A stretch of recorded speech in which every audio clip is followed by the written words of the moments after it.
Hey guys, Adam from Quick to Endure. Well, I got a chance to get out on the trail today. Sound of nature. It's a nice day. It's about 76 degrees right now. It's going to get into the mid 80s. This is still pretty, it's late morning. It's about 9:30, or mid morning, I should say. So Ace and I are going to get out for a little hike. We took a break real quick. Well, today, since we added this knife to the series we just did, I thought I would do a follow-up review. I've had this knife now for over 7 months, and so it'll be a good time to tell you guys what I feel about it. I am pretty confident in this knife now becoming one of my primary carries out on my trek. I like to test my stuff out pretty exclusively if I'm going to do a really primitive trek out there. I'm not going to carry much equipment. So here we have our Becker BK2 again, and I got to tell you, this knife does not cease to amaze me. It's a great overall knife. And just to go over a couple things, the sheath still sucks.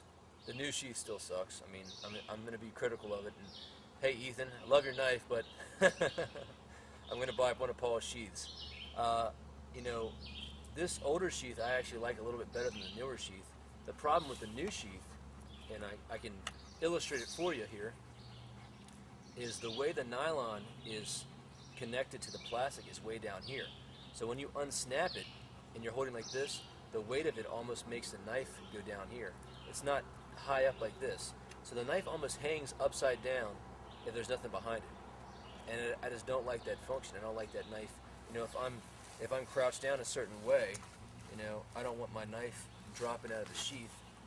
So I don't really like that aspect. This sheath has horrible retention. You see our 550 cord solution, which helps out a lot, putting over this. And we got that from our buddy William at Safari Outfitters. It's a great idea. And then we're carrying a lot more quarters. So we've kind of range modified this sheath a little bit to make it a little bit more substantial, but it still doesn't meet my needs. I want something a little bit better. We threw this on here, hung it a little bit lower so we can wear it more of a drop leg fashion. Now, our micarta handles, we're loving them. They're great. They're wearing really well. That nice, great micarta feel. Now, just going over this real quick. I mean, in reference to your batoning, in reference to your chopping, you're going to be hard pressed to find a knife this size as good a chopper as it is. I mean, it is just awesome. And I don't really have anything in frame here to chop. But I mean, I don't know if you guys can see that one. I mean, this thing just goes through everything. So it's great in regards to that. For batoning, it's also really good. I mean, quarter-inch. Ace, come on, buddy. I know.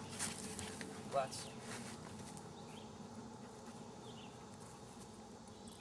So in reference to batoning, it's unstoppable. I baton so much wood with this knife. So the process so much wood with this knife. So it's great with that.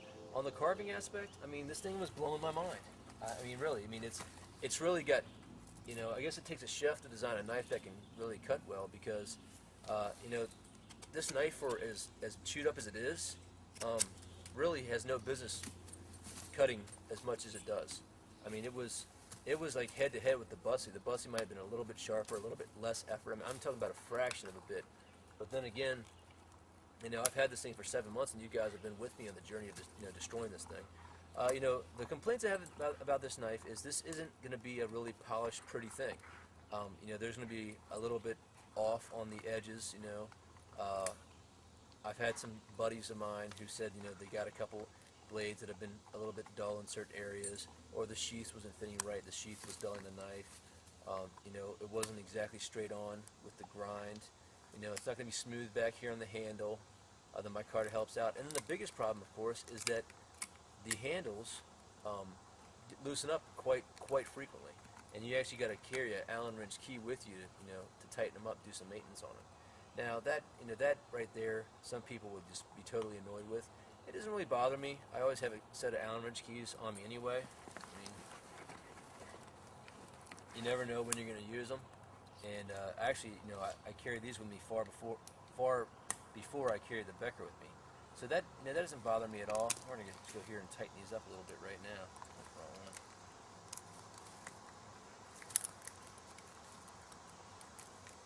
That doesn't bother me at all. Some people it does bother, and I mean that's a worthwhile complaint. I mean, these things should stay a little bit tighter. I've never had an issue with anything like this on other knives. Now, In the new version of this, there's actually some hollowed out areas within the handle, and the grivery is hollow as well, so people have talked about being able to put things inside the handle. Paul from Hedgehog designed the sheath here, and he's actually going to have an Allen wrench key that comes with it, so you can actually get inside the handle. Now, to be honest with you, I don't really think that it's that practical to be removing the handle of your knife in a situation to find some dry tinder. It's not bad, but I mean, just carry the tinder in a bag in your pocket, or carry the tinder someplace else. I mean, I guess if I was dropped off in the middle of the woods naked with only an Allen wrench and this knife, it'd be good to have some tinder stashed away in there.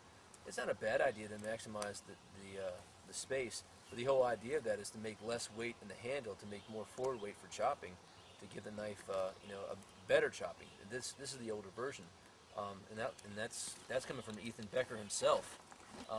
So if you're putting extra weight inside the handle, you're gonna, I guess tinder's not gonna weigh that much, but you got to be careful with that. But of course, we all like things like that, being able to stash some stuff inside the handle. So I do think that I'm gonna get a Hedgehog sheath here pretty soon. I'm ordering one from Paul, and when I have that, that's a little bit pricier item. I think it's gonna be worth it. I do think that this is there's a $300 knife in this $60 knife. If you take this, get some micarta in here, get everything smoothed out. I'd actually even polish this down. 1085 Provan is excellent. So this has really been holding up for me. It's doing very well. A couple of quirky things in reference to the handle and the lack of super finished areas don't faze me. I am starting to wear some of the coating off. I have seen some photographs from some of my viewers who have showed me big areas of the coating coming off and mataning. That's going to happen, and it shouldn't mess with you that much. But I've also talked to people who've gotten something they didn't like about this knife, sent it to K-Bar, and K-Bar sent them another one. So, that's kind of where it is for me. I mean, I think this knife has proven itself to me, and if I have any mechanical failures or anything like that, the fact that K-Bar is willing to send me another one for $60, I mean, that's kind of the going rate for these right now. I think 62. Amazon, you have them for $60. They retail for $99, but I mean, I know very few people have paid $99 for them. So, Becker BK2, this is, I guess, the follow-up review of it. It's still doing it for me, guys. I'm really liking this knife. I can't say anything bad about it. I know some people have said that I've become an unofficial spokesman for the Becker BK2. Hey man, I'm going to tell you guys, if I find a piece of equipment that I really like, I'm going to talk all day long about it. And I know a lot of people have called me up or written me or emailed me or whatever who are ecstatic about the BK2, and I point them in the right direction. Hey guys, I'm glad you like it. It's a great tool. And I think for that practical preparedness type of attitude and always being prepared, you really can't go wrong with it. So, that said, hey, $60. I spent $60 on lesser things. So, great knife. Thanks, Ethan. Hopefully, I'll pick up one of the new versions. Some of my micarta handles, all shiny and pretty. So, hey guys, this is Adam from Equipped Indoor. If you guys have any questions or comments, please email me at adam@equippedindoor.com. You guys take care. Be safe out there. Remember, if you're not always prepared, you're never prepared. Thanks.